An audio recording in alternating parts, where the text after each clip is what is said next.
Hi friends, இன்றைக்கி நம்ம கிச்சனில் தக்காளி, முந்திரி, ஃப்ரெஷ் க்ரீம் இது எதுவுமே சேர்க்காம சூப்பரான ஸ்பைசி சிக்கன் மசாலா தான் செய்ய போகிறோம்.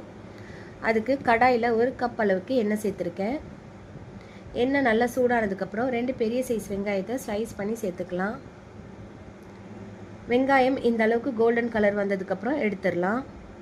வீடியோவில் பார்க்குறதுக்கு கொஞ்சம் டார்க் கலராக இருக்குது. இப்போது கடாயில் இருக்கிற எக்ஸ்ட்ரா எண்ணெயெல்லாம் எடுத்துகிட்டு 6 டேபிள் ஸ்பூன் மட்டும் சேர்த்துக்கிறேன்.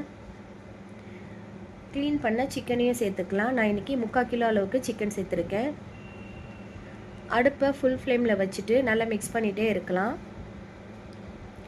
நம்ம மிக்ஸ் பண்ணிகிட்டே இருக்கையில் சிக்கனோட கலர் மாறி இந்த அளவுக்கு ஒயிட் கலர் வரும். இந்த ஸ்டேஜில் 1 டேபிள் ஸ்பூன் அளவுக்கு இஞ்சி பூண்டு பேஸ்ட்டு சேர்த்துட்டு அடுப்பை திரும்பவும் லோ ஃப்ளேமில் வச்சுக்கலாம்.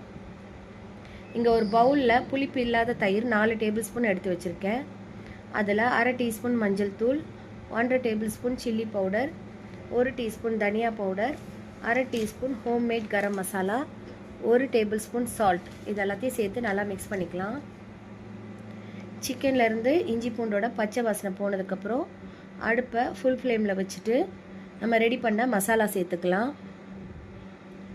மசாலா நல்லா சிக்கனில் கோட்டாகி வந்ததுக்கப்புறம் அடுப்பை திரும்பவும் சிம்மில் வச்சுக்கலாம். இங்கே 1 டேபிள் ஸ்பூன் பெப்பர், 1 டீஸ்பூன் சீரகம், 2 ஏலக்காய், கொஞ்சமாக ஜாதிக்காய், கொஞ்சமாக ஜாதி பத்திரி இது எல்லாத்தையும் மிக்சர் ஜாரில் சேர்த்து ஃபைன் பவுடராக அரைச்சி வச்சுக்கலாம். சிக்கன்லேருந்து தண்ணியெல்லாம் நல்லா ரிலீஸ் ஆகி வந்திருக்கு. இந்த ஸ்டேஜில் பவுடர் பண்ண மசாலாலேருந்து 3/4 வாசி சேர்த்துக்கிறேன். ஃப்ரை பண்ண வெங்காயத்தையும் பவுடர் பண்ணி சேர்த்துக்கலாம். தேவைப்பட்டால் கொஞ்சமாக தண்ணி சேர்த்துக்கோங்க.